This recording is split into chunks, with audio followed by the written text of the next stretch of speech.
Before we talk about the survival and evasion, could you tell us anything about the kind of training what training did you get for? I thought the training was extensive, and it worked out pretty well, especially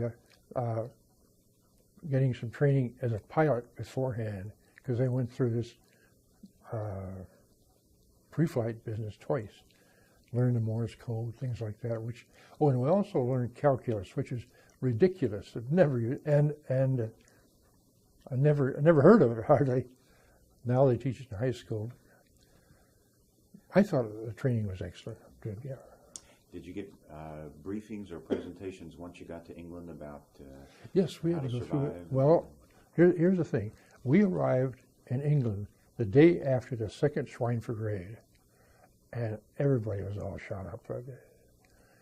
We were sent to the 303rd Bomb Group, which didn't lose a plane. And I was there for about 2 weeks, did nothing. The whole Air Force was stood down because of the cripple. All the planes were bad. So they sent us to 384th and flew out of that. And they gave you briefings then about what to do if you we had between the time we went from 303rd to 304th, we went to a place called Stone, a town near London, and went through orientation there. And there we got a lot of we had fellows talking to us who had evaded, and that was sort of along with everything else, and navigation. They really pushed navigation. Land navigation, so you could find your way on the ground? Yeah. Okay. Well, no, aerial. Okay. Mm-hmm. Because if the navigator got shot up and we had to come home, why they expected us to take over. Bombardiers and navigators were supposed to be cross-trained, I think. That's right. Yeah. That's why I went to school down in Midland, Texas, to take more navigation, because they're going to eliminate one person in the B-29s. They'll just have a bombardier navigator instead of two. Worked out fine. Got a lot of training. When you took off on a combat mission, did you seriously consider that you might not be able to fly back from that mission? You might have to evade. So. Never gave it a thought. You scare yourself to death if you did that. No. I knew I'd get back. Do you remember how you felt when they gave you when these evaders gave you some of their briefings? Did you take them seriously? Pretty much so, yeah. I think so. I think we did. You thought you might have. But it'll never happen to me. It happened to them, but they're not me. Equipment that you had available for survival and evasion, what kind of kits did Well, you carry? we had the flying coveralls with the knee pockets, remember? And we had a survival kit about 6 inches long, inch and a half thick. And in it was maps, silk maps. I've got some here, and and also compass, and various things like that, and money. Both all Dutch, Belgian, and French money. How useful were those things to you? What's that? How useful were those things to you in that kit? Well, it's strange that we had, when we wore our flying regular pants, they had buttons, suspender buttons, and if you cut them off, they hollowed out a little bit. If you place one on top of the other just right, you had a compass. Okay. We played with them, that's all. Okay.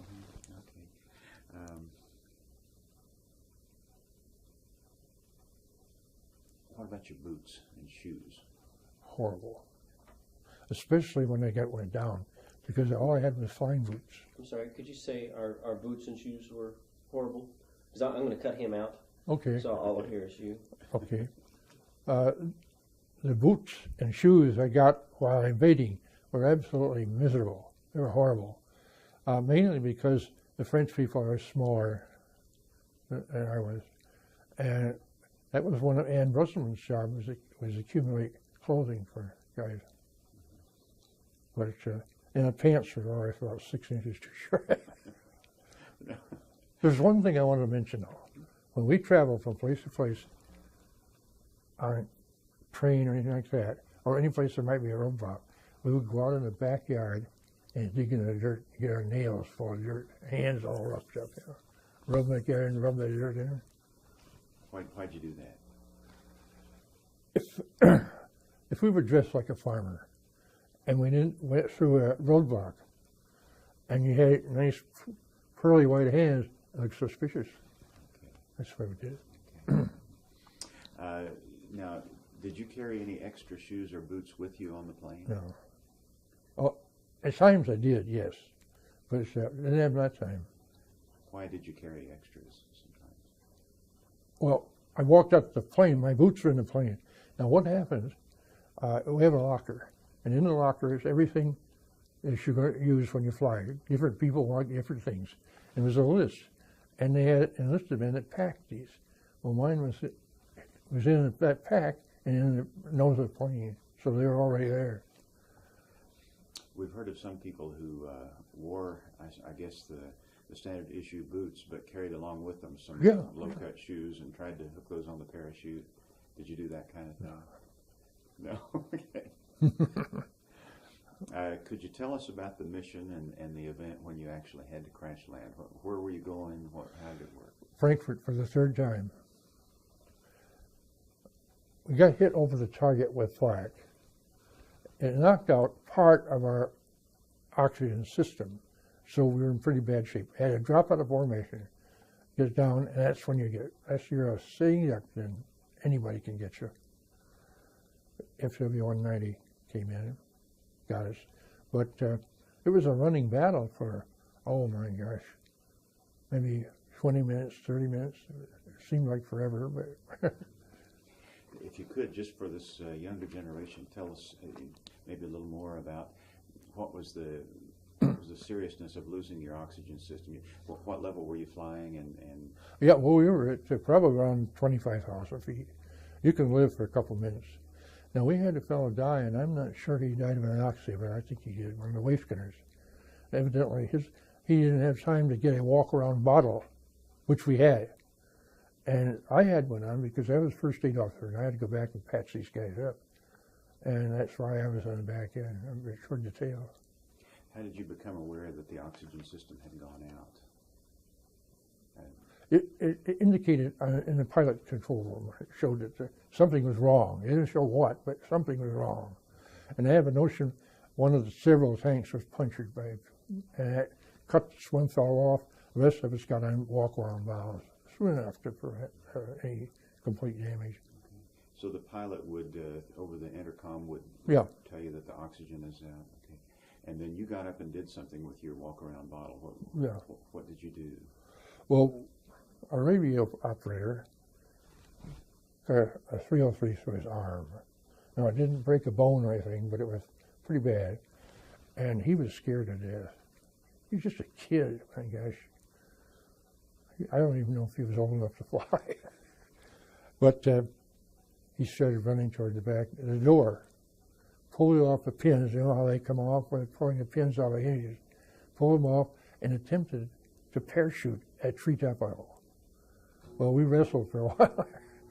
Got him settled down. I was sitting on his legs with a little hunting knife I carried, cutting away his suit so I could put a tourniquet on his arm. Worked out okay, except a 20-meter shell came in the back end, right through the whole rear end, exploded right in our face. He got ripped open from his collarbone to his crotch.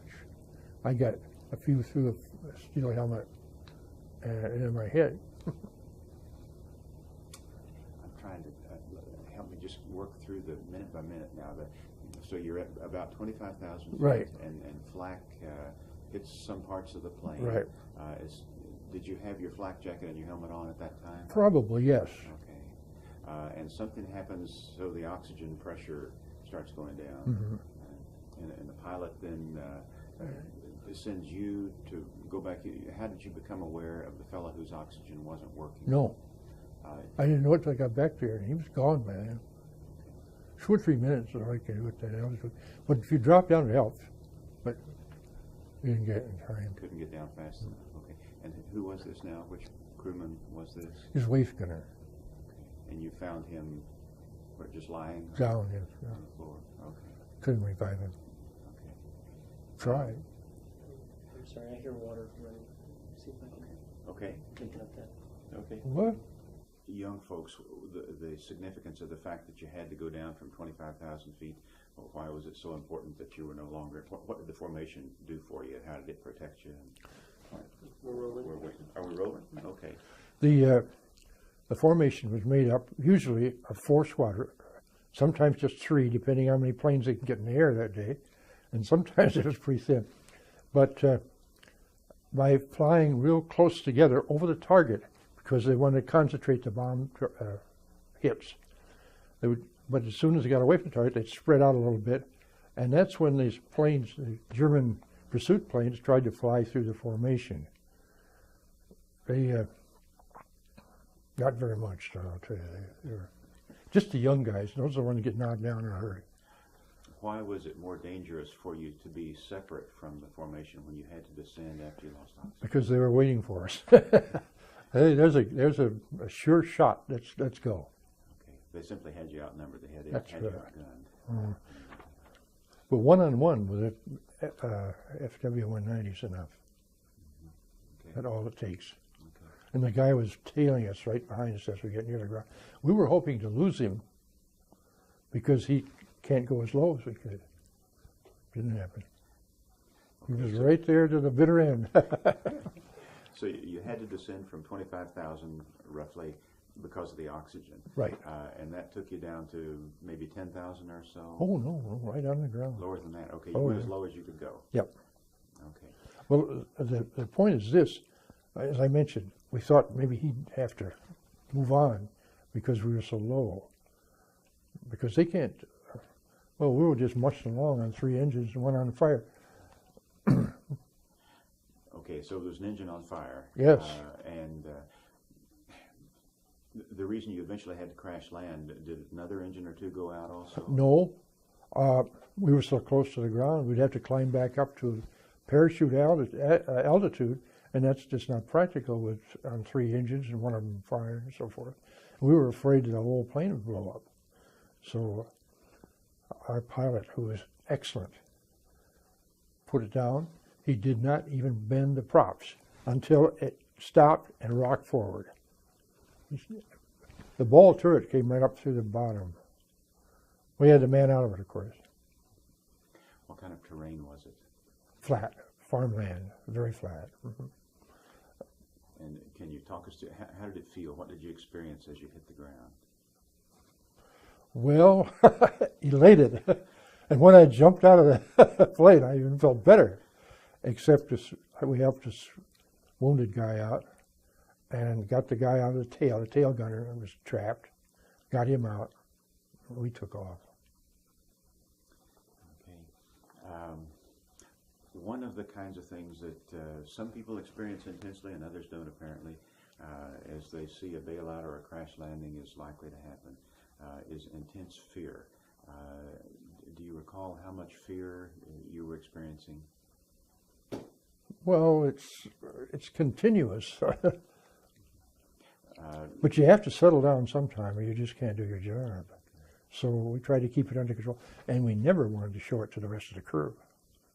How about going into the target, Paul? Were you fearful then as you were flying? No. We had an initial point where we turned onto the target, and it was probably 3 or 4 minutes from drop. And no, I don't think so. Why do you think you weren't?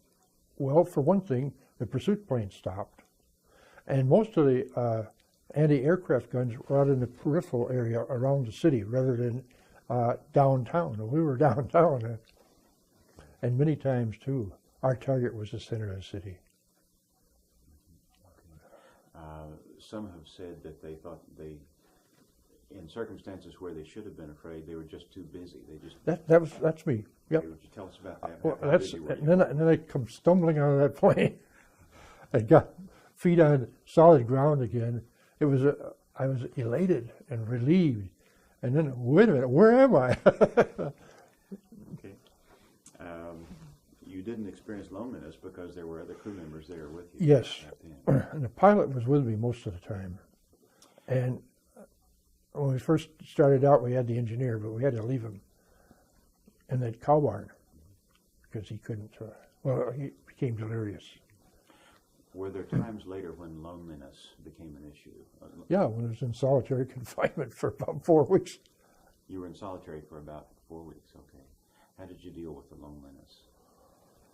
Well, I scratched little things about Hitler on the side of the wall. And there was a fellow next to me. Now, you don't know who's next to you, so he wanted to talk to me, and I kind of shied against it. And also, I seemed to be more tired, and I slept a lot. But all I had was this French overcoat and a thin, flimsy little blanket on a hard bench. But I managed. We were young then, I think. Some have said when they were dealing with solitary confinement and loneliness that they tried to design really elaborate, lengthy things. Like in their mind, they would build a house, or in their mind, they would build a car. Did you do anything like that? Oh, not really. No, not like that. But other things. Memories of childhood. Did you relive any of Yes. that? What can you tell us about that? Well, about the circus trade. What was that? Okay. We lived near the tracks. We had an unusual lot. It was on the dirtiest river. Now it's a trout stream. To the south, across the street was a city dump. The railroad was behind us, right in our backyard, and it had 4 girl cousins living next door. So I was pretty well surrounded. But I forgot the question. No, I just wondered if your memory of a carnival or a circus or something from childhood, if you relived those things while you were Yes, solitary. from beginning to and what brought it on, I heard a train switching. And they used to come in on trains in those days. And it sounded just like the old circus train. So while you're in solitary confinement, Yes. you relived events like that? That's right. Okay. And also the making of the movie Evangeline. Did you get that far? Would you tell us about it, though? Tell us how that worked. Well, we wanted to make a cowboy movie. We all had the equipment, the fringed gloves and shirts, checkered shirts, cowboy hats. Everybody had a cowboy hat. And we decided that we were going to make it in the city brickyard, which is across the river where my grandfather had his store. It was a parts store, automobile parts. And we decided that the brick piles, which were huge, was big enough to look like mountains. And we couldn't figure out how we were going to ride horses, so we said, well, we'll just take it from the waist up. Well, now we need a camera. So we found that if you make a $2 deposit on this camera, they'll send you one to try out. If you don't like it, you send it back. And 2 25-foot rolls of film came with it. And they develop it and send it back to you. So it worked out fine, except we had a horrible flood before we got a camera even.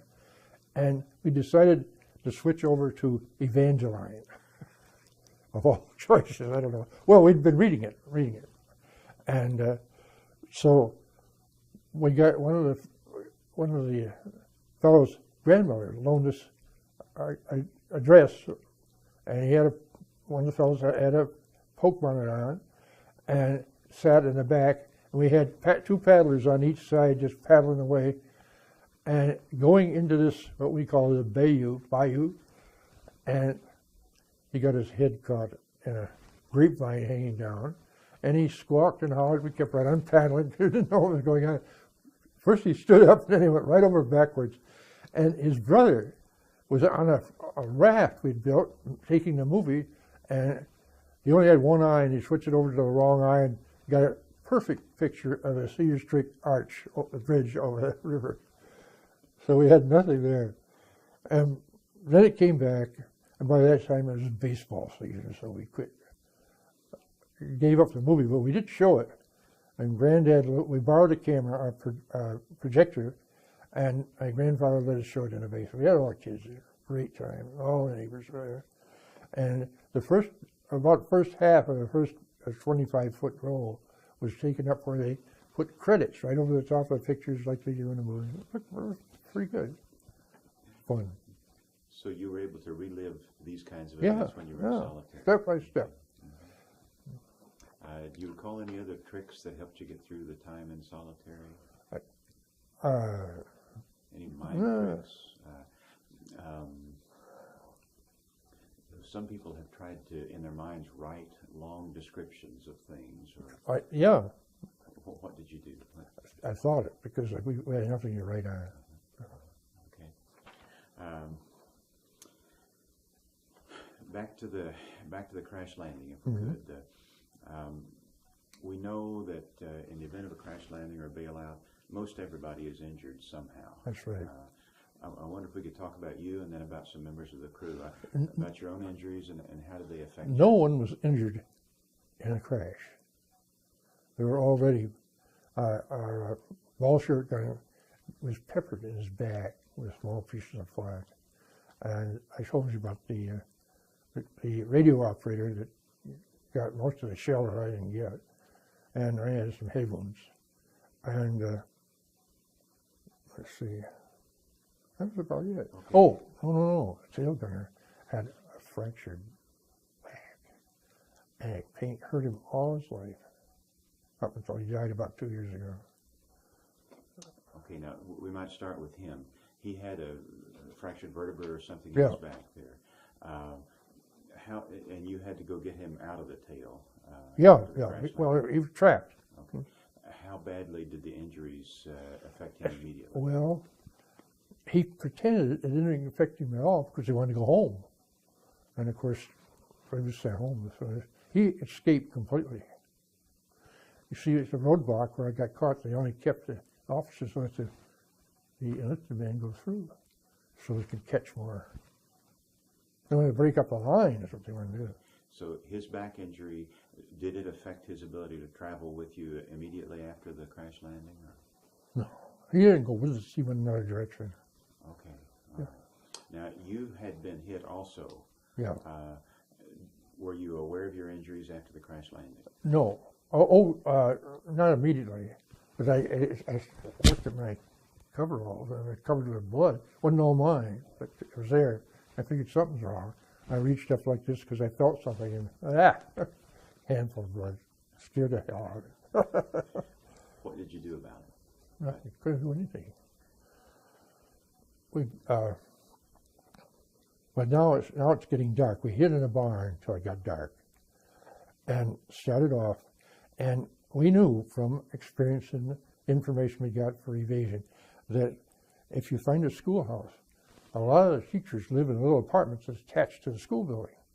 And so we saw a little band of light under the door, knocked on the door, and this teacher came in and cleaned us all up, gave us some wine, a couple of bottles of wine and some bread, and said, go across the street, sleep in the barn with the cows, and leave before daylight, which we did.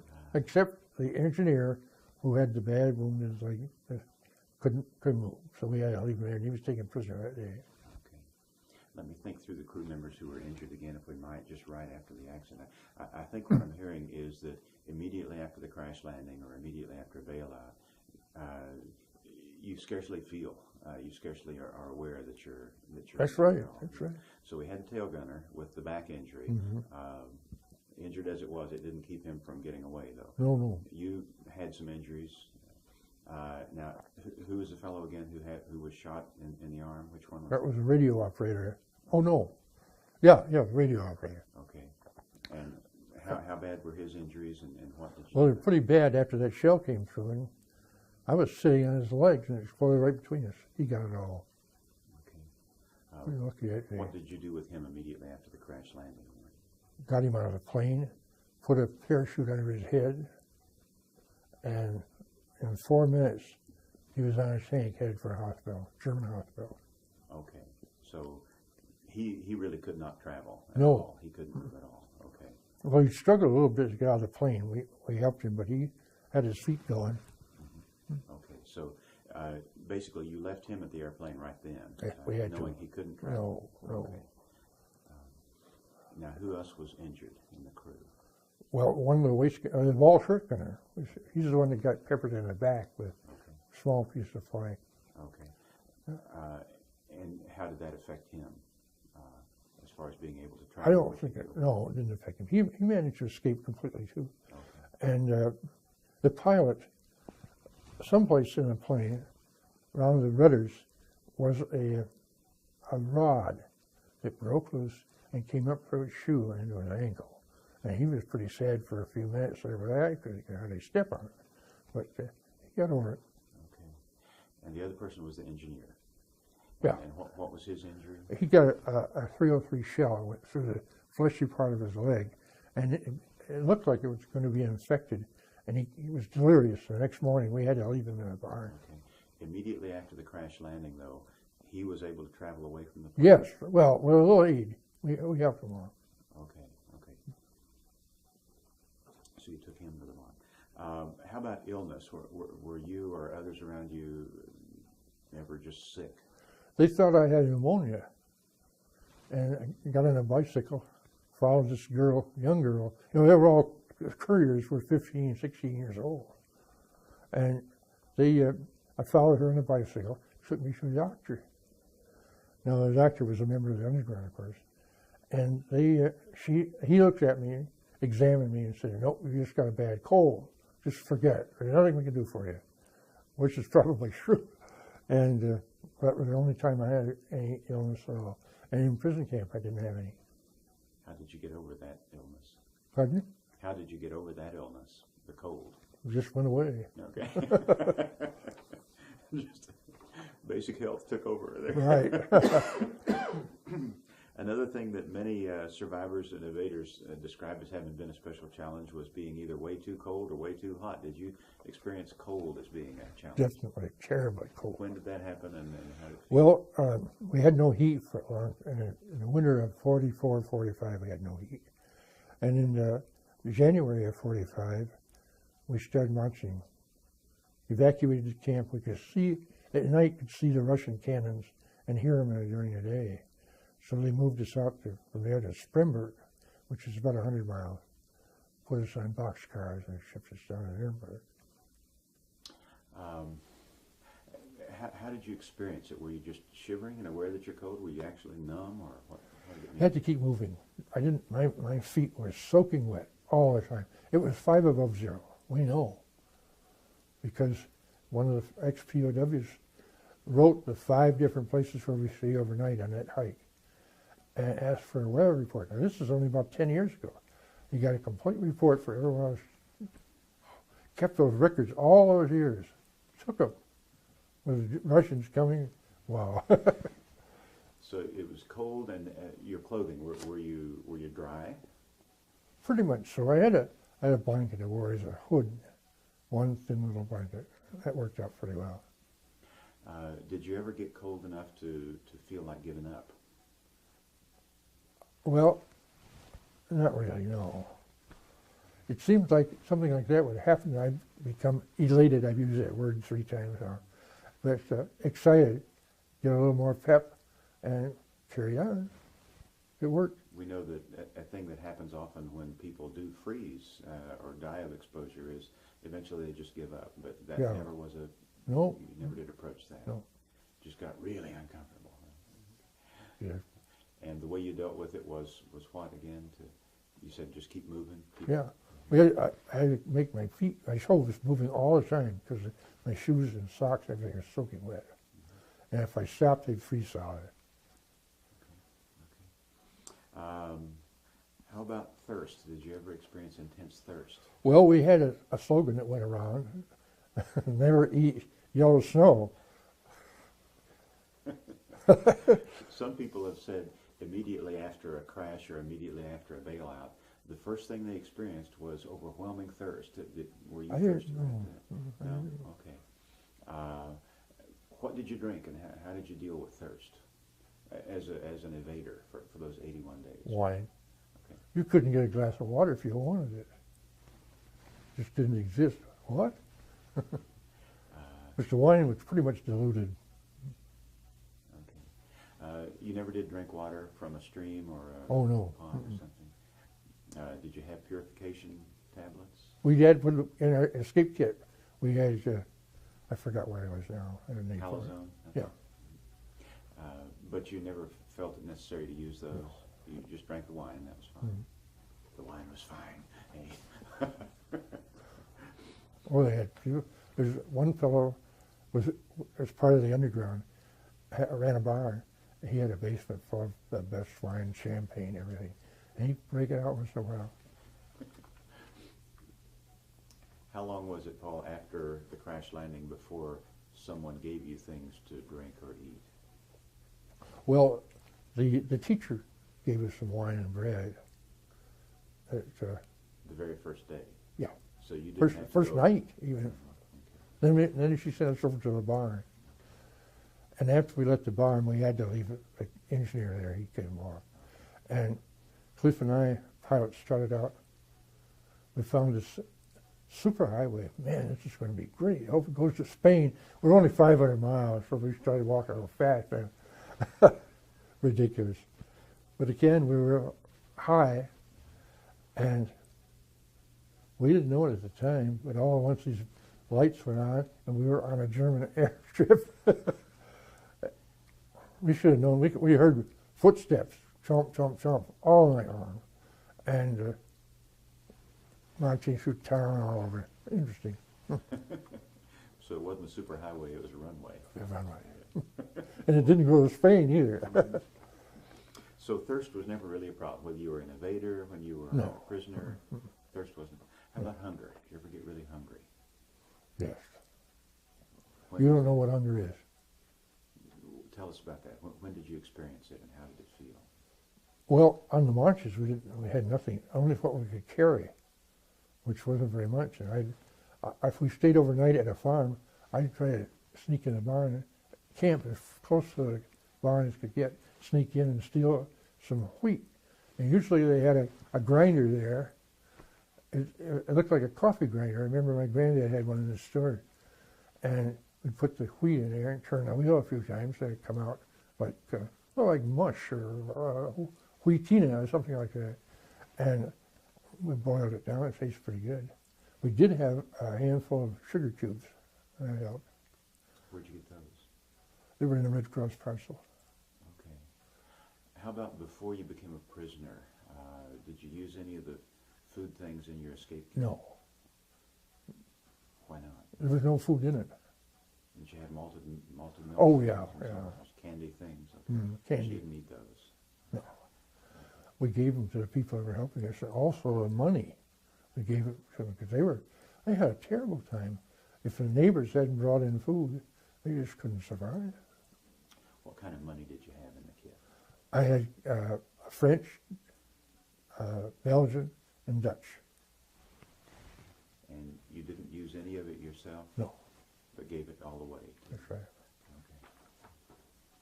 Okay. So while you were evading, before you became a prisoner, hunger was never really a problem? Oh no, they took good care of me, very well fed. Now it wasn't all top notch. We didn't get much caviar, or steaks like that, but it came through okay. We did real well. Did you ever trap or kill any animals? No, but one of the neighbors brought over a big fat rabbit one time, and the lady at the house said, "I can't kill it." I said, "I can't either." So she said, "Well, you've got to do it." And I took it out in the backyard and hung it with a rope. She skinned it and made pate out of it. Oh, absolutely delicious. She made homemade bread, of course. And her husband worked in a fertilizer factory. And every night when he came home on his bicycle, he had a little 5-pound bag of fertilizer. Or on Sundays, he would go out in the country and trade that fertilizer for produce. He did pretty well that way. He'd come back with potatoes and carrots and things. It worked out pretty nice. So, and there's always, wherever you're at in France, there's always a stew or a soup cooking on the back burner. Always. Now, the business with the wheat, though, Yeah. this is when you were a prisoner and you were on a long march. Yes. Mm-hmm. Okay. And you knew enough to find the wheat and grind it and turn it into some kind of cereal yourself. Can you describe how the hunger affected you? Like you said, Well, we've never experienced it. No, you don't. Can you describe, where'd you feel it first and what it do to your brain and all that kind of stuff? Well, we felt it in our stomach first, but Okay. yes, Oh, talk to him, not to slowed to you me. down. Slowed you down. Mm-hmm. Yeah. Was it painful? Not really. It's just that feeling. Well, you want to fill it up. That's what you're trying to do. Did you notice it causing you to feel lethargic or No, sleepy? sleepy. Yes. Okay, made you want to sleep more. Yeah. Mm-hmm. Dizzy? Were you ever dizzy from hunger? No. Okay. And you say you were able to cook this ground wheat. Right. You must have had water available for boiling. For Yeah. that. Well, we were camping. About 1,500 guys camping in this guy's front yard farm, Okay. and there was a well there, running water actually. Okay. Fatigue. Pardon? I didn't hear- Fatigue is one of the Oh, yeah. stresses that survivors and POWs often mention. Yes. Were there times when fatigue, when you're just so tired you Oh, can't yeah. move? Yep. Can you tell us about one of those times? Well, we were on a march, and it was miserable. And it was about going down a little country road with 1,500 guys in a group. Things get pretty slippery in that heavy snow. And I took a dive and ran right flat on my face. It knocked me out cold. And that's where one of the guards rescued me, actually. Now, he was as bad off as I was, but he got me into a house. I woke up several hours later, and they were feeding me soup. And they took me to catch up with the rest of the crowd.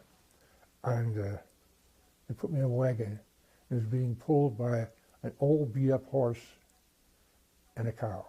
It was a team. That's the first time I'd seen that. I was really surprised. A horse and a cow pulling a wagon. You know? And I caught up with a gang, and they were stayed there for 2 days, in a place that made clay pottery, like flowers are planted in it. And they had these kilns going, and it was just beautifully warm in there. And while we were there, the weather seemed to break, the snow disappeared. We traded cigarettes for a sled. A guy, just a simple little thing. And we couldn't use it because the snow disappeared. But it felt good. And I had to crawl upstairs after that experience. I could not walk. Well, I could with help. But if I wanted to go upstairs, I had to get right down on my hands and knees and go upstairs. It was sort of weakened. Why do you think you were so weak? What was... I don't know. Well, I felt it. I may have passed out instead of slipped. I don't know. Okay. While you were evading, before you became a prisoner, was fatigue an issue then? No. Okay. Just after you became a prisoner. Mm-hmm. Do you think it was lack of sleep mainly, or lack of food, or Lack of exertion? food, mostly. Okay. How about sleep deprivation? Were there times when you found it very difficult to sleep? Yeah, especially when we're being interrogated. You might be interrogated for 10 seconds. Taken out of your cell to a special room, interrogated, sent back in less than 5 minutes. The next time they might keep you 2 hours. Okay. So the interrogators deliberately were Oh, yes. depriving you of Oh, sleep yeah. then? Okay. They wanted to know who helped us. They wanted to know what I'm saying. Who helped us? Okay. What were the main things they did try to learn from you during the interrogation? Who helped us? That's the main thing. Yeah. How did you resist the interrogators? Told them the soup bottle. I was the only one on the plane. Oh, did you really? Yeah, Okay, sure. so you made up a story. Oh yeah, Okay.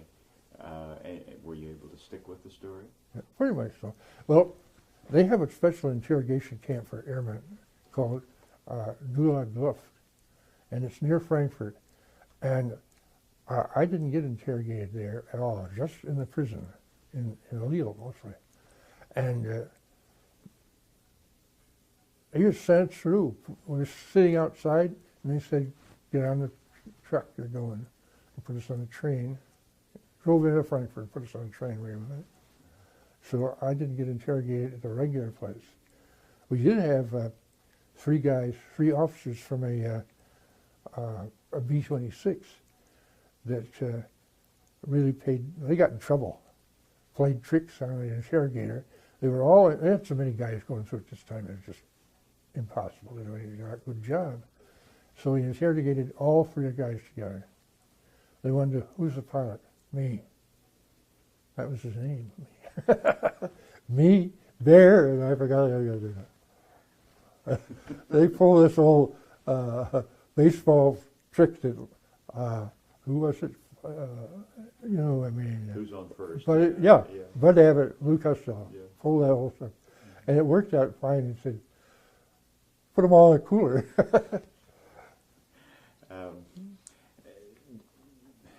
Your interrogators were more interested in trying to break up the network, Yeah. break up the underground, than they were in learning about tactics or the technology of Well, they had other ways of doing that, but I didn't know anything about. Well, I did, but I wasn't about telling anybody. But Did they never did discover that you'd been a B-17 crew member? no. Really? Okay. If they had, I would tell them, yep. Let's see, our ball turret gunner was Jack Brown. Ah, you're lying to me. There's no such thing as Jack Brown. Everybody uses that name. Oh, we did. They actually did.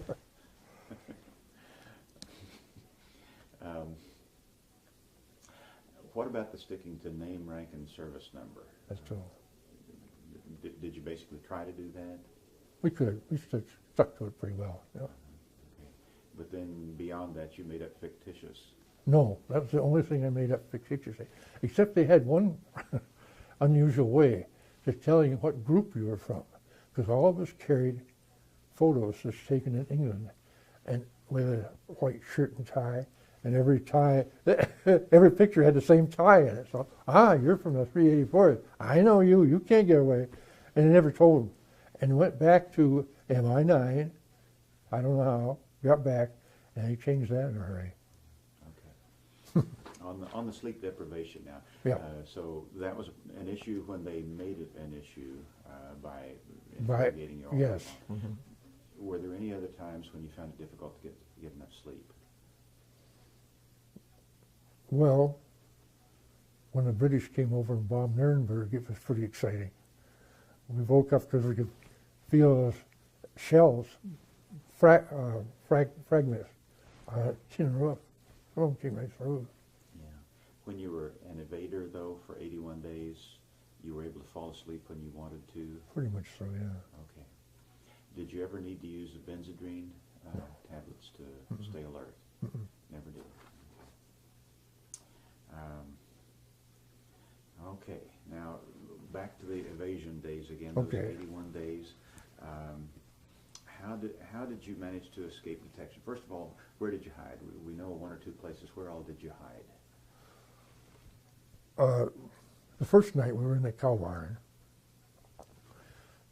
Cliff and I left that morning before daylight and arrived at this farm, big, huge place, and we got in the barn, and it was full of bales of straw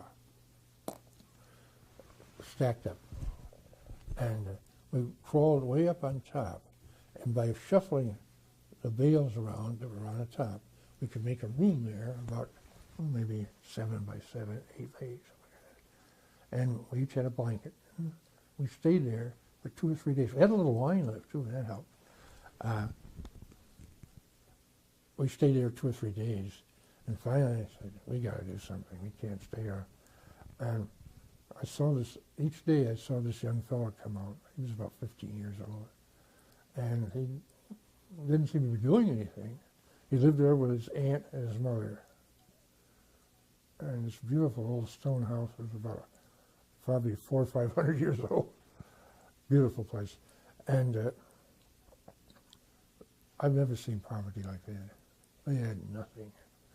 And they had 2 or 3 chickens running around, and they grabbed one and killed it and cooked it for us. Cliff was with me, the pilot was with me still. And they said it's going to be 2 or 3 days before we can contact the underground and get some help for you. And I don't think it was that long. This fellow came, he spoke English about I speak Chinese. But we managed to talk with him. And he said, there'll be a truck come and get you. And it was really smooth. They came and got us. We rode in the cab, both of us. And along the way, going through these little towns and villages and food farms, these guys with bicycles would hang on to the side of the truck, ride along on a bicycle. Some of them would hop up on put their bicycle on a flat platform, ride along for a ways. And they didn't know who we were just there. And we split up then.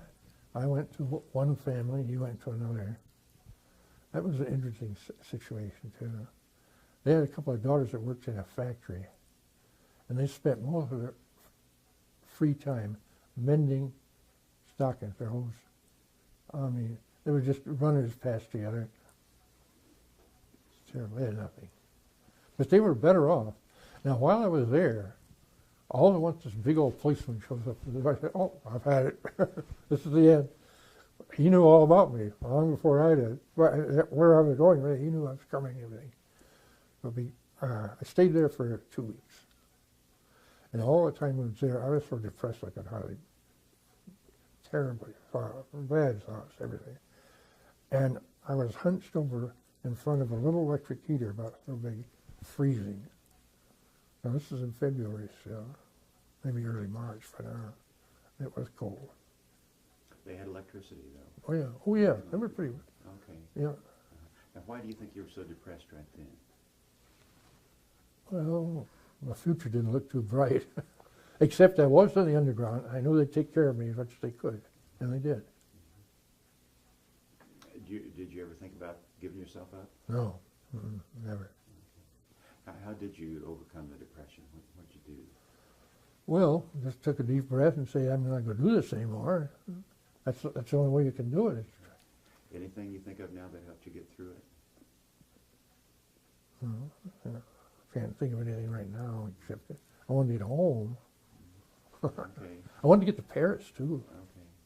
Okay. No particular memories or some have said religious faith has helped them get through the night like that. Some have said family strength or memories of family. Memories of family did it. And Dorothy. Okay. Before we go too far, we need to go back to that barn and the engineer who was injured. Yes. Can you tell us what was the experience of the night? He was in severe pain, and what happened that night? To him? No, you were there with him. Oh, yes. With one other fella. What are you hearing? What are you feeling? We're hearing a lot of cow noises because there must have been 50 cows in that barn, and they were urinating all night long. It's splattered. How about the engineer? Is he in pain all night? Yeah. What's he doing? Pardon? What is he doing? Well, he was moaning a lot. He was delirious. There's no question about that. You know what I mean? And by being delirious, what do you mean? What's he doing as he's delirious? Is he screaming or yelling? No, he was talking incoherently, and that was about it. Okay. No screaming like that. But you could tell he was really in pain. But there was sort of a calming attitude because of the injuries. Things kind of, you know how that works sometimes. Did you use anything from the aid kit like morphine? Yes. It came in a glass tube. You broke off the end, and there was a needle there, and I gave him a shot, morphine. Did that help? Yeah, quieted down. But he couldn't move the next day. He was completely out of it. Okay. Just one shot? That's all. Just It's only had one. Just one. shot of it. But you had several kits there. Yeah, oh yeah. Okay. But he had one, Okay. pilot had one, so we had three actually, Okay. but we only did one shot. So you gave him a morphine shot from his kit, and that was enough to keep him quiet during the night? Pretty much so, yeah. How did you reach the decision as to, this is kind of important, the business about when do we leave a crewman behind? You know, we have the popular stuff I today, know. the popular lore says we never leave anybody behind, but that we know that's just not true. No. There are times when you must do that. So I kind of need to talk through that with you and see how did Well- you make that decision? What? He couldn't walk. We couldn't carry him. What are we going to do? There's just nothing we could do right then. We didn't have the strength to carry him, and It was you and the pilot and the Yes. engineer, is that right? Yeah. Did you talk it over, you and the pilot? oh yeah. Okay. What, was it a difficult decision, or? Well, we thought maybe he couldn't live. He might have got infection so badly that he couldn't live. We thought maybe we'd saved him. To this day, if he were still alive, and I don't know if he is or not, he was mad at us. We left him behind. What He was that alert, so he knew he was being left behind. That's, yeah, okay. It hurt too to leave him behind. This was early in the morning when you left? Yes, before daylight, Okay. which was February. It didn't get dark or daylight till about 9 o'clock that time of day, Yeah, or that time of year. okay. Did you leave anything with him in particular? I think we left him we had an extra bottle of wine and some bread. I had to leave him somewhere. We had a lot of wine. We were just loaded with bottles. Over every pocket had a bottle. They took good care of us. But they made sure we didn't get any wine that they sell to the Germans, because that was slightly contaminated. That's fun. How did they contaminate it? What did they The do? urine, pour out a glass and urinate, put the cork back in. So it's morning now, and he's been delirious off and on, I guess, Yes. during the night. And his injury was that he was shot through the leg, I think? Yes. Okay. That, had you stopped the bleeding? Only after we got slowed down, and in this first barn we were, yeah. So you had some kind of tourniquet, did you, on his leg? No, it wasn't necessary. It sort of stopped itself. Okay. But he was unable to walk? No. Okay. And, We couldn't carry him. okay.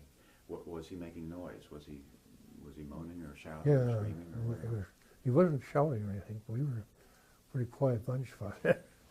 And yes, he was really hurting, and he didn't want us to leave him. Of course, just nothing we could have done. Nothing. Okay. So you left, and he didn't know, of course, where you were going. And No, we didn't either. when did you learn that he had been picked up? I don't remember. Well, you know, they got him into the hospital right away. They were pretty good about treating airmen, because I hate to say this, but I'm going to. Herman Goering fought a pretty decent war as far as the English and the Americans are concerned. Can't go any further than that. He did. He made sure they got medical attention. There were some guys he sent to a concentration camp. He went right in that camp and dragged them out, so he didn't belong there. They belong over here. I don't like to give him credit for anything, but he did the right thing. You learned about the engineer after the war? Yes. Okay, but during the war, you didn't know what had happened to him? No. Did you ever meet him again after the war? No. No. Okay, we're back in the evading business again now. Okay. What kind of disguise? Did you have any kind of disguise while you were evading? No, just the workman's clothing, as far as we went, and I wore a beret for the first time. Oh yeah. How did you feel about the fact that if the Germans captured you out of uniform, they might take you as a spy? They could. You were aware of that? Oh yeah. What did you think about that? They said we were spies. Yeah. But you just didn't worry about that? We couldn't. Nothing we could do about it. Okay. not going to walk around in uniform. Did you have any false identification? Well, yes, I had all the papers I need. How'd you get those? Where'd they come Well, this fellow that ran the bar was also a forger on the side. And I don't mean as an occupation, I mean something he'd picked up. And he had, they broke into German offices and stole rubber stamps and copied them, put them back. And they had, everything was stamped legal, you know. So they learned to sign names, so they were a good deal similar to the original, things like that. I had all those papers. Yeah. Can you tell us what your false identity was? Well, I was supposed to have been born in Barleduc, which was nearby, and I was supposed to have been a farmer. And that's one of the times when they had me digging in the ground to blacken my nails to look like a farmer. And no, well, other than the civilian clothes itself. Do you They remember didn't. what your name was? Pardon? Do you remember what your name was? Paul. Paul. That's convenient. One time, I got to tell you this. One time we were having a reunion in Cincinnati, and Dorothy and I just pulled into the lobby, and I heard, Paul. Oh my God, I know that's Andre. Yeah, it was. And he saw us clear across this big lobby. It's pretty This great. very guy, that was the same guy who had made you the identification things. Yeah. Incredible. How about the fact that I know some, well, Ralph, for instance, mentioned that he did not speak any French, and so they had to indicate that he was a mute. Oh yes, we Were did you too. mute Yep, also? yep. And a strange thing, Cliff, the pilot's parents were mute, and he knew all about this. And he did a pretty good job faking. And he really wasn't faking. Now, you said you had false papers in addition to the identification paper. What I had else my did you dog have? tag sewn in the lapel of a suit coat I was wearing. Why that? Hmm? Why did you keep your dog tags? Why did you want to keep your dog tags with you? To prove I wasn't a spy. Okay. Yeah. Now, what false papers did you have other than the ID? Work card.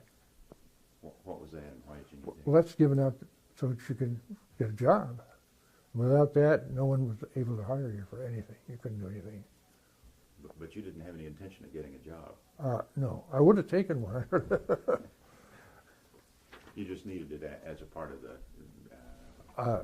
A whole battery of, Yeah. I can't tell you what else we had, a lot of stuff like that. And photos. How about the photo? Yeah, what photo did you use for your ID? I had a photo with me, and they used that for the papers. It had to be cut down in order to fit in that little passport thing, but it worked out all right. I had a mustache. Well, you saw a picture of my ex-POW with it, or POW with it. We all grew weird things like that. Some guys had all their hair cut off. Some grew just chin whiskers. Well, everything you can think of. The other issue we talked about last night, Paul, but I need to get it again too. Almost every aircrew member who goes down has a weapon with him or her. Mm-hmm. Has always had. Did you have a weapon, and what did you do about it? As soon as we got out of the plane, we headed toward the woods. And right at the edge of the woods was two farmers. I gave them the boots because I couldn't walk anymore, and gave them my automatic pistol. Why did you do that? Hmm? Why did you give up your pistol? I didn't want to use it. Dangerous thing. You're shooting Germans. Bad enough as it is without adding a little mayhem to it too. It never did occur to you that you might just encounter one German and that pistol might save you? If and when they found his body, they'd blame it all on the resistance and take out 20 hostages and shoot them and stuff like that. So do you think that was common practice among all American air crews? Get rid of the weapon? I don't know. I never heard. But a lot of them didn't carry them. A lot of them sent them home. Did anyone in your group keep the weapon? I don't think so. Because the enlisted men had rifles. I don't know what they were. They were just so big. And all we ever used them for is when we were down in the swamp in Florida, we used them to shoot alligators. That's about all I ever used. Well, I had a great time doing that. 2 minutes. 2 minutes, okay. Maybe we need to change a tape. Could we take a brief break now? Sure, I want to need get a use drink of back. water.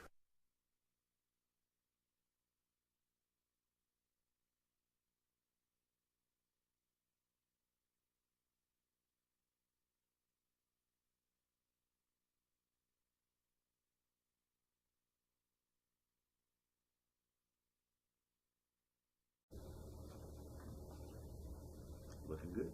Mm-hmm. I'm going to adjust your sweater just a bit. Okay. Nice looking collar here. Okay, are we on? Mm-hmm. All right. One of the things, another one of the many stresses that almost everybody alone behind enemy lines experiences is being lost. How well did you think you knew where you were when you first crash landed? We knew pretty well because, well, for one thing, we could see the trenches from World War I, so we knew we were in that area. How did you decide where you wanted to go, what direction to travel? Everything in those days were to Spain, through Spain, or Switzerland, and Switzerland was kind of a little bit risky. But Spain, we had to go over the mountains, which was a horrible thing. But after I was captured and got in prison camp, Ralph went out by boat out of Brittany. That was great. So your intention originally was to travel south to Spain? Southwest, yeah. Okay. Of course, we knew we had to have help. We could never go wrong. Were you prepared to travel the whole way by yourself, though? No, I don't think so. For one thing, I didn't know enough about the language, although I got along pretty well. Okay. On navigation now, you had maps with you. Oh, yes. Were they useful? No. Can you tell me about the maps and why they were not useful? For one reason, they were too many landmarks, cities, villages, everything. It looked like individual farms almost on those not section charts, but the silk charts we had. So really, today I couldn't find a place where we'd been. But I'll tell you something, the National Archives in Washington know every day where I was. And one fellow on that crew, he said I was at place A on the 16th of February. He says, no, you weren't. You were there on the 17th. They have it all down.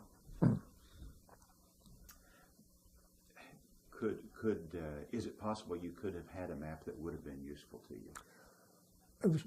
They were too detailed. If they were a little simpler, and we did draw maps, but they were just big cities we knew, and the rivers and like that.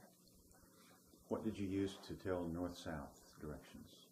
We had compasses. It was in the escape kit. Oh, actually, they were part of our buttons on our metal buttons on our to hold up our pants. The flying suit was sheepskin, and they were heavy, and you couldn't just belt them. You had to have suspenders. But those buttons would snap off, and by arranging them in a proper way, it was a compass. Did you actually use a compass? No. Fun to carry. Well, yeah, just the fun of it. We navigate a little bit by the North Star, and we knew enough to orient ourselves. Okay. You had training as a navigator. Not then. Came back. Oh, well, okay. yeah, we had training as a navigator all over the store. So you could have done celestial navigation if you need to. No, Just north. that's all. Okay. And you have to kind of work it out yourself from then on. But yes, we were supposed to have celestial navigation and bombardiering, but they rushed us through. Okay. Yeah, I graduated on April the 1st, April Fool's Day, and I wondered if they're trying to tell me something. much traveling did you do on foot, and how else did you travel? Well, I rode on the back seat of a gypsy wagon one time for a few miles, except it was hilly country down in South Germany. We had to get out and push every time we went uphill. And most of the time, we rode on trains. You know, the European trains where they have the compartments. Our escort would get on first, an empty car, and stand in the doorway. Well, other people getting on would see somebody standing in the doorway and they wouldn't bother. They'd go on to the next car, usually. I mean, that's what happened, because he wanted else in there. As soon as the train got ready to start up, when the guy blew his whistle, we'd run over and get in that coach with the guy, hoping German soldiers didn't do the same thing. Once in a while, they did. And we'd ride he would ride one stop short of where we get off. He would get off, and we'd go in. What do I do? I was alone then. What do I do? Just, don't worry, they'll take care of you. They was a young girl, about 17 years old. She came rushing across, grabbed me, hugged me, kissed me, the whole thing, yeah. Oh, I'm so glad that you're home. You know. I never saw her after that. She took her to a safe house, and that was it. Good actress. She did pretty well. How much, while you were evading, how much traveling did you do just on foot? Quite a lot. But I never got out of the Padcalle area. Probably the longest I walked was maybe 10 miles. Okay. What was it, literally just walking, or were you trying to move quickly, or? No, we tried to be as casual as possible, because there were a lot of collaborators. You know, they could get several $100 for turning a guy in. So we had a place I stayed for 5 or 6 weeks. I had 2 sons. One came to see me every once in a while. The other one, I kept him away because they knew he couldn't keep his mouth shut. Okay, get those guys some more in just a minute. Now, one of the kinds of things that young people rarely experience today is foot problems. There's what problem? Foot problems. Oh, yes. We tend not to think about that, but evaders often say that it was a big issue. Did you ever have any trouble with your feet? I had a pair of shoes that had a crack across the sole, and every time I took a step, it pinched the bottom of my foot, and I got so stiff from walking awkwardly that I could hardly stand up. The backs of my legs were just, muscles were just pulled out of shape, and that was pretty miserable because I couldn't get a pair of shoes that fit. Couldn't get anything that fit, except the shirts. And they were interesting because they came clear down to your knees. They were night shirts, too, as well as you wore them all day and slept in them all night. What about blisters? Oh, yeah. Did you get blisters? Not so much. You get kind of toughened to them after a while. But I saw a lot of guys, a lot of fellows who were, they did have blisters, I mean bad ones. And I helped get their shoes off, and I had to keep this so we tried not to break them, leave them intact, and we tried to tell them, now don't, that water, that liquid in there is a cushion, I'll leave it there, don't. And that worked for a lot of them. Did you have, how about sulfa when you had broken blisters or wounds and things? We had sulfa in the escape kit, but I never used it. For blisters or anything? No. What about the shoes you had when you first crash landed? I was wearing a pair of flight shoes, and they're like canvas boots, and underneath them I had some a little better pair of shoes underneath the boots. I got rid of the boots because I couldn't run in them. So you kept the other shoes? Though? Yeah. Are those the ones that had the crack across them? Had what? You said a pair of shoes had a crack all the way across. Oh no, those are the ones I got from the underground. They had a crack on it. Why did you change to the underground shoes? I lost them. Oh. You lost the ones you had with you when you crash landed? How'd you lose them? They weren't really lost. They were stolen. Oh, really? Yeah. They Right. just turned up missing. I don't know. Okay. I kind of gave up on that. Okay. Okay, you've talked about this a bit, but if we could just focus Sure. on the problem of communicating with people there. You crash landed in France. Did you speak any French? Yes. How much and how? It came back really fast. I had 2 years in high school, and I had Spanish in high school also. And the two are a little related, and it helped. But I got so that I could converse for an hour, 2 hours with a Frenchman, and we could did all right. Because they gave me a grammar book, and I used that and studied a lot, and that helped too. How about other members of your crew? Were you the only one who could speak with the natives? Okay. How important was it that you could talk with them? I think it was really important because they felt more comfortable. And we did too, for that matter. But Cliff, the pilot with me part of the time, he never attempted but once to speak French. He never wanted to learn. Was there any attempt to among the air crews to learn just a few phrases in French or German or? Oh, yes. Mm-hmm. I'm sorry, I mean before you actually flew the missions. No. No. We had books, phrase books, You carried those with you? Yeah. Okay, where were they and how useful? There was a knee pack. Were they useful to anyone? Most of them were in phonetics. Well, if you don't know phonetics, you can't use them. Did you ever see any of your crew members trying to use some of those language books? No, I don't think so. They just relied on you to communicate with them? Well, of course, they weren't with me very long. How about sign language? Lots of it. How did that work? What did they do? Well, if you wanted to go to sleep,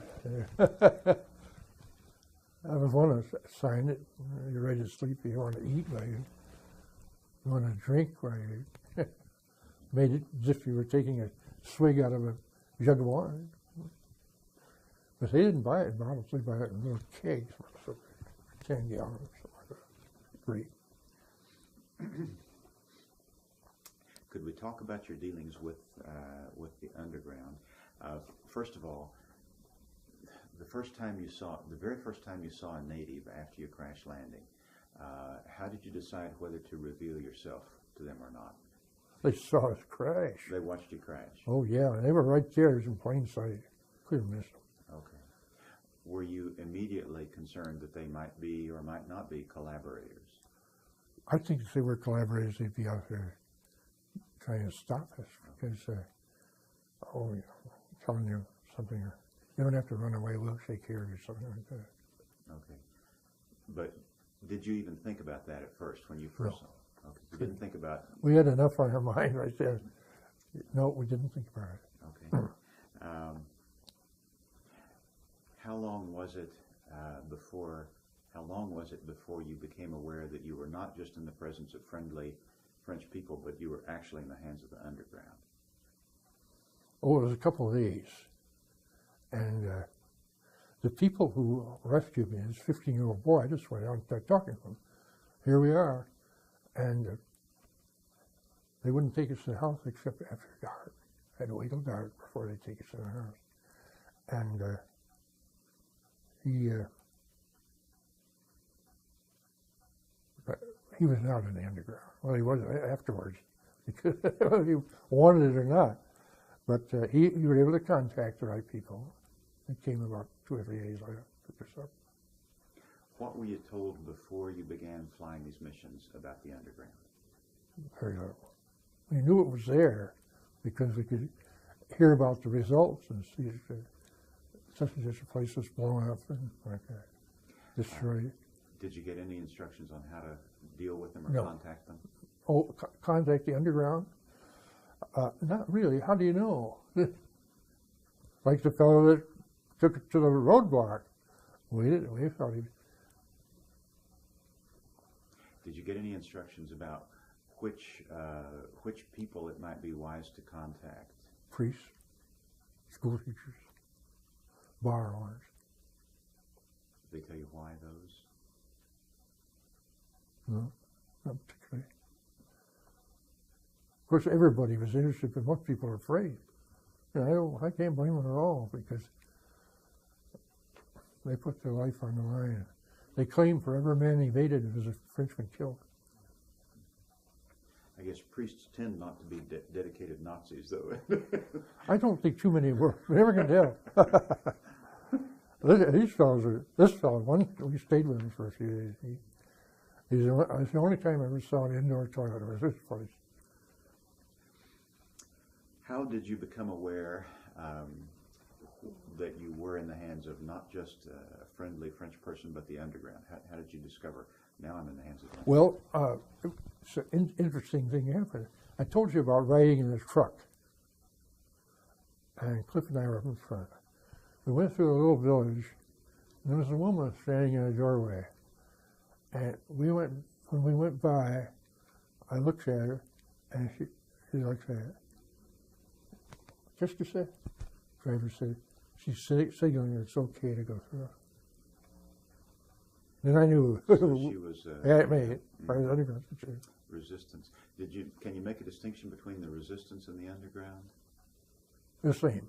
The resistance was more in sabotage, where the underground was more in transporting down flyers.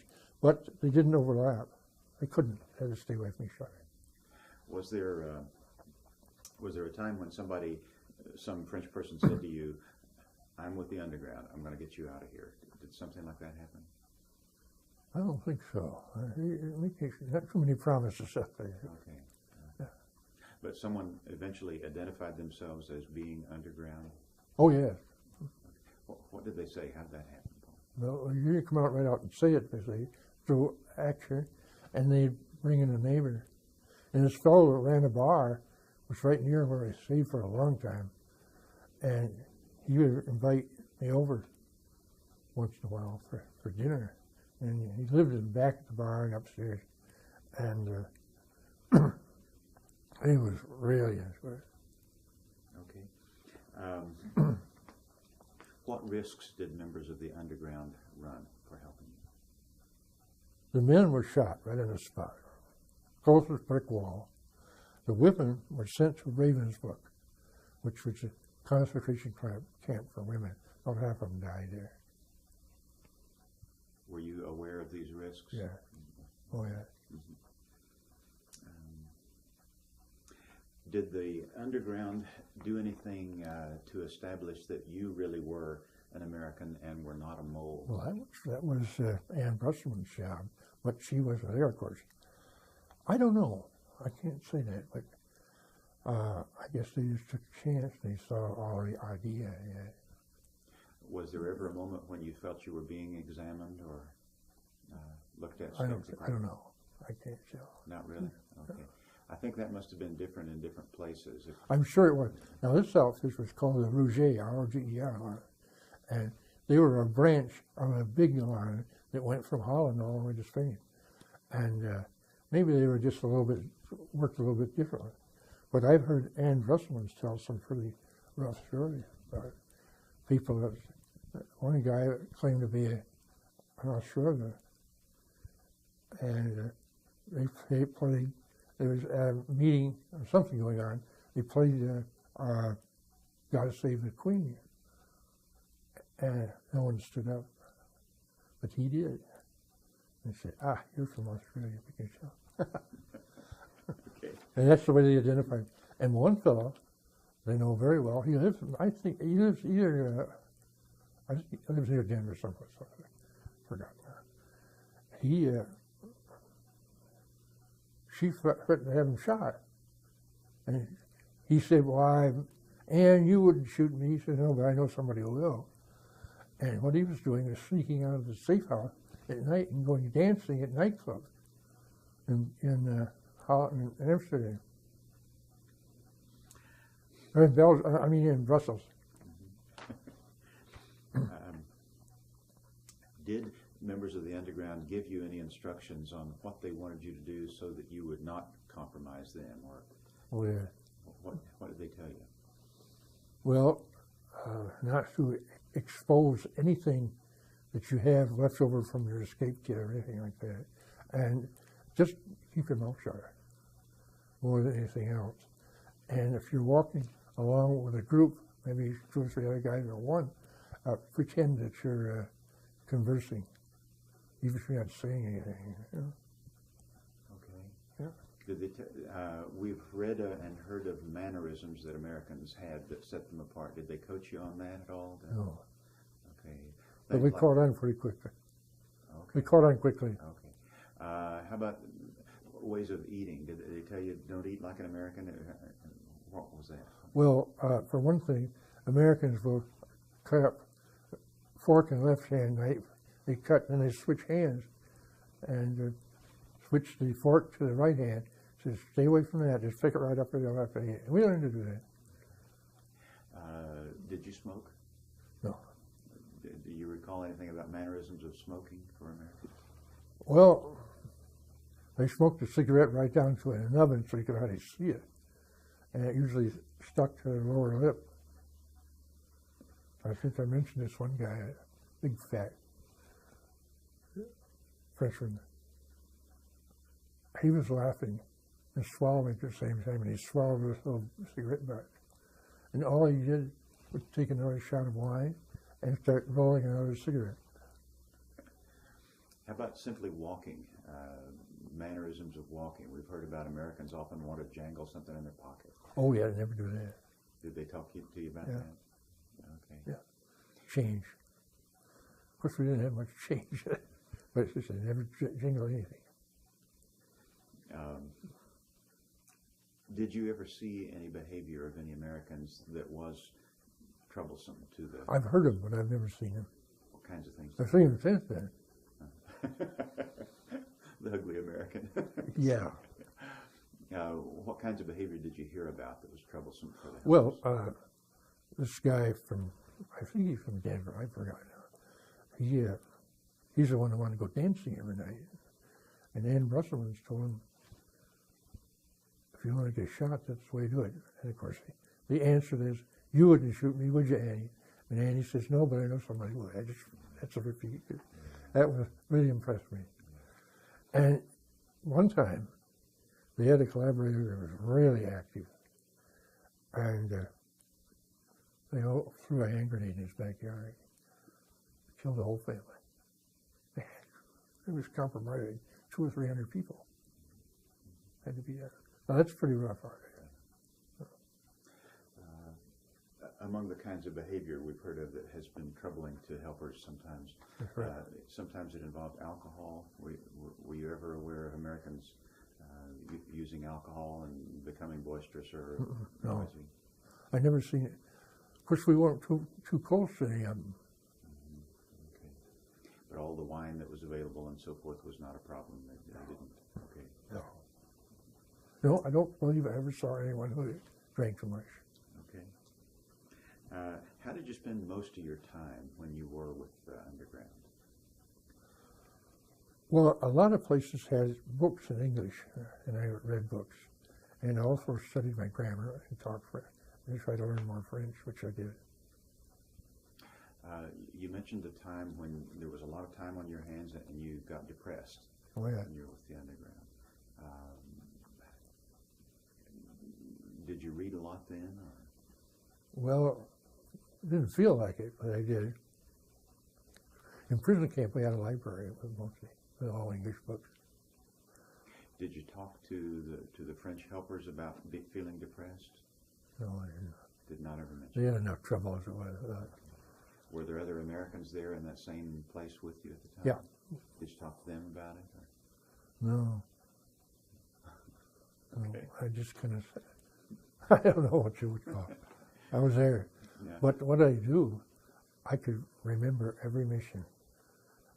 The type of bomb, whether it was 500-pound heavy, or if it was fragmentation or phosphorus, whatever it was, I could remember each mission right from beginning to end, where we went, how the hits were, whether we used, if we used radar. Because sometimes we bombed German cities right through the clouds. They weren't about to carry them home. But over occupied countries, we weren't allowed to drop them. Unless we had they wouldn't let us have any secondary targets. Brought them back. So you mentally replayed those missions? Still do. I'm sorry. Okay, after 81 days, you took a car ride. Right. Can Right. you tell us about what happened then? Well, the guy spoke Oxford English. I mean, I thought he did. It sounded that way to me. And he was very congenial, very friendly, knew the people who were later executed. And he said, "You're going to Paris, and I'm going to drive you all the way to Paris. And you'll be in a safe house there, and you're going to stay there until Paris is liberated, because we can't move you. This is a one-shot deal. We've got to get you there, and we can't move you because this area, Pas-de-Calais, is where the invasion is going to start." And so they were reinforcing in echelons back from the channel. And the farther they got back, the thinner they were. But even at that, it was dangerous to move around. That's what he told us. Went to a roadblock. Took us right into Gestapo headquarters from there. So this was the mole. This was the collaborator. This was the mole. Yeah. How were you introduced to him? What did your keepers, your helpers, tell you about this As a guy? courier. Okay, they just said we're going to bring a courier in. Yeah.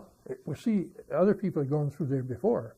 The enlisted men went to Paris, and all the officers went to prison camp. Do you think there were other collaborators working with him, or was he the first in the line of collaborators? I think he was the first. It was pretty clean, because I never heard of anything happening. Do you recall when you first became suspicious that he might be a collaborator? No, I had no idea. Nothing really made you uncomfortable? No. The thing that bothered me the most, when I was in college, I worked part-time for a wholesale grocery outfit, and they had a tea salesman came in, Salada Tea Company, came in every once in a while, and it looked just like this guy. I knew it was no connection whatsoever. Looked just like him, acted a little bit like him, and if I saw him today, I'd remember him, except for one slight thing. I got a little clipping one time, and this was, my mother got it. Actually, it was before I got home. She saved it for me, and it said, "Unidentified body found in a canal." It was him. Oh, it was? They got him. You saw a photo of him? No, I saw. Okay. No, I knew it was from a description. Okay. Where I was hiding for so long was right on a canal.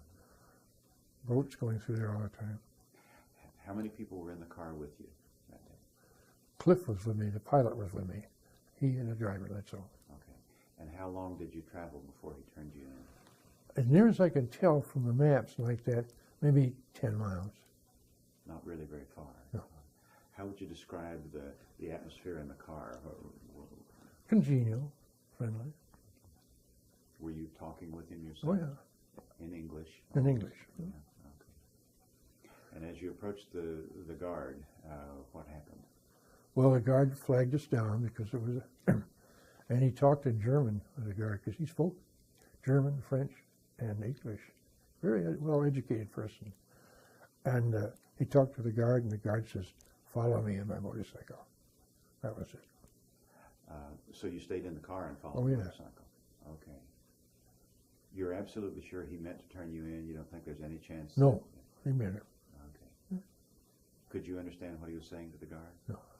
Well, not very much. Yeah. Okay. I have no idea. I couldn't get any context to it, but just a few words. How long did you drive then following the guard? Pardon? How long were you driving along following the guard? To an air base, which is about 2 or 3 miles away. Did you ever consider jumping out of the car? No. Why not? Well, we probably thought about it and considered it, but thought it not the best thing to do right now. Okay. The guy had one of those machine pistols over his shoulder that was driving the motorcycle. He could use that pretty easily. He was in front of you? Yeah. Yeah, okay. Did you say anything to the driver? After this happened, no, So as soon as the guard said, "Follow me," we knew it. you knew the Oh, goose yeah. was cooked, that this is it, game's over. Right. Did you say anything to each other? No fun and games. Yeah. Do you recall what you said to each other? No, I don't recall, but it was we were kind of cussing ourselves for being so stupid. And maybe we weren't. Maybe it was just one of those things that happens. It was well planned. There's no question about that. So you just sat in the back of the car. You were both riding in the back seat? Okay. For another couple of miles. And then what happened? Well, it was getting dark now. And they took us to, it gets dark, you know, fairly early there, January, February. Or no, it wasn't. It was in spring, come to think of it. It took us into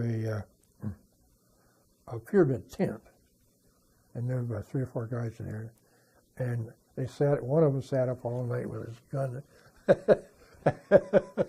presented to himself, I did, waiting for us to escape. And they took turns at that. They gave us a little food. They gave us a chunk of bacon. We'd never eat a chunk of raw pork over here. They do over there, and I don't think that hurt them really. But, and they tried to feed us a little bit, but they didn't have very much themselves. Did you have any thoughts of trying to escape right then? No. Here we were in the middle of an air base, and tents all around, guards walking up and down. Not a good idea. Did the driver say anything to you, any words at all after he? Yes, he was in the headquarters there, and he tried to act like he was caught too, a collaborator. What did he say? Do you recall? I'm not sure what he did say, but he was saying, no, I'm this, I'm that. These people are deaf and dumb. Okay. How do you know for sure that he wasn't speaking truly then? We could see that he'd been around there a while and was talking to everybody. Okay. He knew his way around. Okay. How'd you feel about him after this? Pretty disappointed out there. Here we're on our way to freedom, Paris.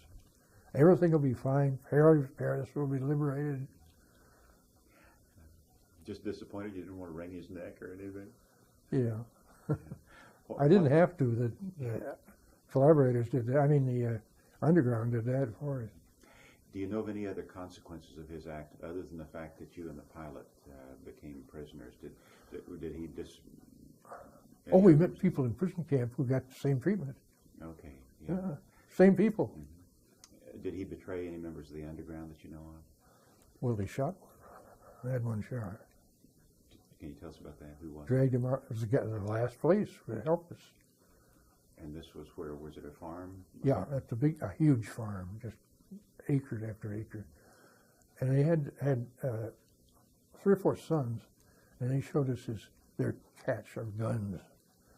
And they were attempting to cut down shells that would fit these Italian rifles. I said, don't do that. That's a dangerous thing to do. Forget it. You go out and steal some more, but don't try to. And they said, well, okay, we'll take your advice. They thought I knew everything about guns, of course, you know, which I found out I didn't. How did you learn that he had been betrayed? We heard about it later, after the war. After the war? Yeah.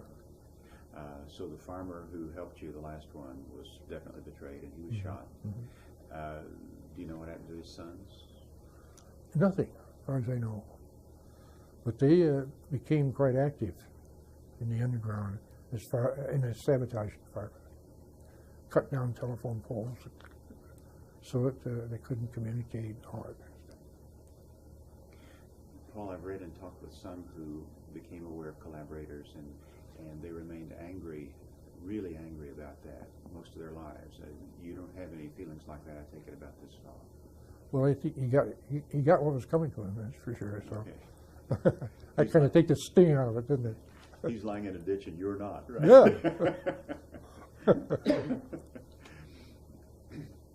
If you were talking to a young person today, first of all about the underground experience, and it's possible this young person's going out on a mission and they may find themselves too. Any words you would give them about dealing with it? Yes. Keep your mouth shut for one thing, and do everything they tell you. Even if it's weird, do it. Because they're in complete control, and if you don't let them stay in complete control, you're in trouble. It's like the guy that wanted to go dancing every night. And he'd break out. So, Your experience as a prisoner, can you think of the part of that experience that was the most difficult for you, most challenging for you? we weren't allowed to work. We didn't even have to sweep the floors in their rooms. They had airmen who volunteered to go to officers' prison camp to work because they thought they got fed better. I don't think they did, but. Now, the fact you were not allowed to work, Pardon? you say you were not allowed to work. Would No. you have wished that you could work? Well, I'd like to do something. But, well, we did, the place was loaded with pine stumps. And some of them were 18, 20 feet in diameter. And we'd dig them out with tin cans, cut them up with a table knife and a little mallet, and use them to cook and keep warm. So that was about the limit of it. So it was the time on your hands again that was as troublesome as anything. Yes. Mm-hmm. Even though you were very cold sometimes, very hungry, very tired, but it was the time on your hands that was, that was toughest. Okay. That made a lot of difference. Okay. The fact that there wasn't anything to do. Okay.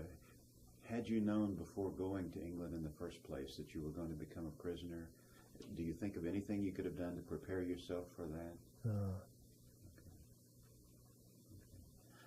You didn't stay a prisoner. You escaped. That's right. Now, could you tell us about the escape event? Well, there were 1,500 of us in a group, and we were down in a little warmer climate in the Bavarian foothills of Bavarian Alps, and the fellow that was guarding us, we even carried his rifle for him. He was in sad shape. He was worse shape than anybody in the group. He was a retread from World War I. Terrible time. But he saved my neck, I'll tell you. Well, anyway, he, not Cliff, not the pilot, but another fellow, we decided we were going to escape. So every time this guard and everyone else would take a step, we'd take two. We came to this roadblock, and they weren't speaking. We hid in the ditches, and they weren't speaking German. They were speaking some Slavic language that I did not recognize. And so, well, we got to cross the river. Let's go. So we went up and used a bar of soap and cigarettes, and that could get you to the moon. And across the bridge. Here's another group on the other side, different language, different everything. So we had to. We called it goose grease. The goose step, grease the goose. Well, anyway, we crossed, escaped, went into a village and went into a restaurant and said we got to eat. By golly, they fed us. And we left there and hid in I saw this big barn up on the hill, house barn. Says, let's go up there and see if there's anybody there. So we kind of sneaked around there all morning, maybe a little longer even, watching and waiting. Nothing happened. There's nobody. Let's go in. There were 20 guys there. They said, we've been watching you all day, waiting for you to come up here and talk to us. And they had a fellow, a Chinese American, who was a doctor. And he was a great foot doctor, I'll tell you. And we had problems. Now, the moment you escaped was right after you got across the bridge? Yeah. Oh, and by the way, the river was the Danube. Okay, all right. Didn't know that till later. Mm-hmm. How did you escape? Did you run somewhere? Or? Yeah, we kind of hid out. And that's when we walked right into a roadblock. And that's when I had the machete.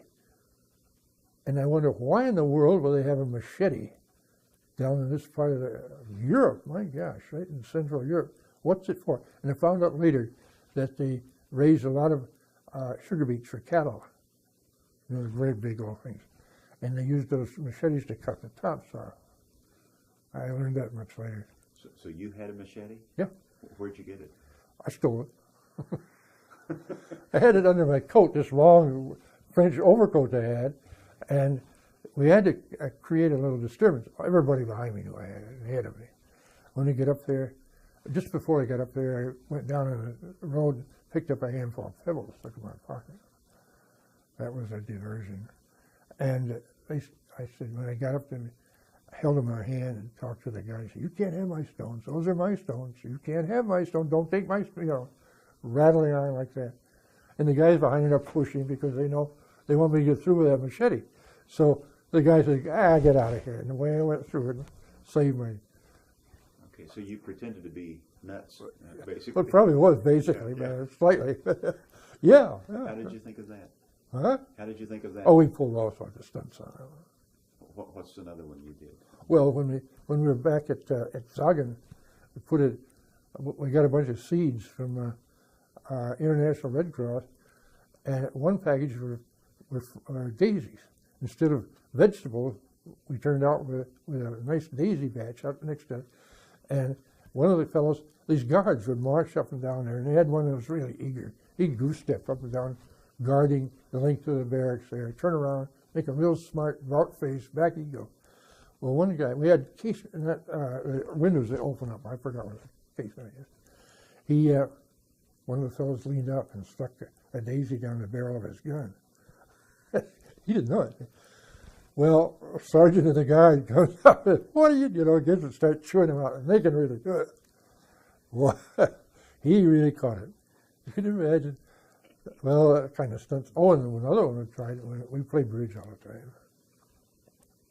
And once in a while, maybe once or twice a week, they do a bed check, where we didn't have to stand roll call, because they'd come around and shake every pillow, see if you had a dummy there, and you'd gone. And this particular time, we were at 10 o'clock lights out. They just bang, you just throw a switch and all lights go out. And we was right in the middle of a bridge game, so we just turned our cards over, and next morning we'd play it out. But this time we decided, as soon as we hear them coming up near our door, and this is a room with 16 guys in it, we'll hop up, the 4 players, wrap up in a blanket, and sit down at the table with the bridge hands in the dark. Was ist? He'd turn on a switch and there we were playing bridge. I said, well, after all, why not? We're night pilots. Things like that, And we thought they were funny, but we didn't dare laugh. And one guy, we had a water pool, fire pool, and it was about, maybe 10 or 12 feet square, about 4 feet deep. And when it was real hot summer days, summer of 44, we were allowed to swim in it. And but from 12 to 1, only the guards could go in. And one of them started drowning. He was going to drown for sure. And we were told, don't go in that pond when the guards are in there. Between 12 and 1, stay away. But somebody felt sorry for him and dragged him out. He almost drowned in there. You know what? The guy caught hell from the commandant. The guard did? No, the guy that pulled him out. He disobeyed orders. And that's the way they were. On the day when you escaped, you got to the far end of the bridge and you decided to make a run for it. How did you know this is the moment? This is when we need to break? We thought we had a clear shot all the way to prison camp. But when we got there, no guards. The senior officer was in charge, and that was it. And he said, stay, don't leave, stay. Keep a low profile, don't make any noise, don't do anything, just stay. And we were there a couple of days like that. Then Patton, Sir Harvey moved in. Patton himself came, riding, standing up this tank, big as all outdoors. Boy, we're glad to see that guy. Well, those are the end of my questions. Do you think of things, if you were talking to a cadet today, about... well, the only thing I tell them is do as you're told. And you've got to trust them. There's no way out. But be cautious what you say and who you say it to. Because the guy next to you may be listening. It's like when I was in in solitary in Lille. Was a guy next to me, and he wanted to talk all the time. I kind of hesitated because I didn't know who he was. Finally, all the survival and escape gear you had with you was of no use, or not much use. Not much use. No. The navigational stuff and so forth was of not much use. The weapon was of not much use. No. The language was useful. Yes, very much so. And just being in basic good health, I think, taking care of your feet especially, Right. was important, wasn't it? Yeah. Matt, what have I forgotten? What have I overlooked, kid? I think these are all the items that we went through Air Force survival manuals and things, and went through, of course, your interviews and things. That's how we came up with these questions. But do we want to know anything about how did Dorothy or your family handle it? What was it like for them? Well, my mother, what it was, just thought I survived. She thought everyone else, my grandparents, my dad, everybody thought I was gone. I fooled them by the trick. Because it was from February until the following 1st of September before they ever heard from me. And the Germans weren't any too quickly about notifying anybody. They notify the International Red Cross either in Switzerland or in Sweden, and then they take care of it from there. It has to go through the American consulate in Sweden or Swiss before it came over. one thing I did notice from your book that looked like a great idea to me is that the commander who originally wrote to your parents and said, Paul is lost, and said, we'll certainly give you any news we get as soon as we get it. In fact, the guy wrote again every couple of months, That's even right. though he didn't have any news. That's right. He just wrote to say, I'm still in touch, we're still looking. And did your parents ever talk about that? No. I'll bet that was important, just to keep hearing something every 2 months, even if there's no news. That's right. Yeah, you look forward to that, but at the same time, we had a mailman who was a distant relative, and anything like that came, what? He brought it himself. He did. And, He brought it right up to the door, and it worked out all right. You don't have any special feelings about the event all these years later? You're not angry about the collaborator? I won't drive a German or Japanese car. Now that's something I'll never buy. The Japanese couldn't help it. They were, but Hitler was voted into office. I remember just recently seeing a picture of the, what do they call it, the Reichstag, whatever it is, at the German Congress. Hitler got up there and said, we just declared war against the United States. And they jumped up en masse and shouted and just put on a big demonstration. That's it. Boy, you got problems, boy. Oh, well, we can't thank you enough, Paul. Well, God bless you. This is a wonderful day for us. We really I hope it's appreciate it. okay. It's great. Yes, sir. We'll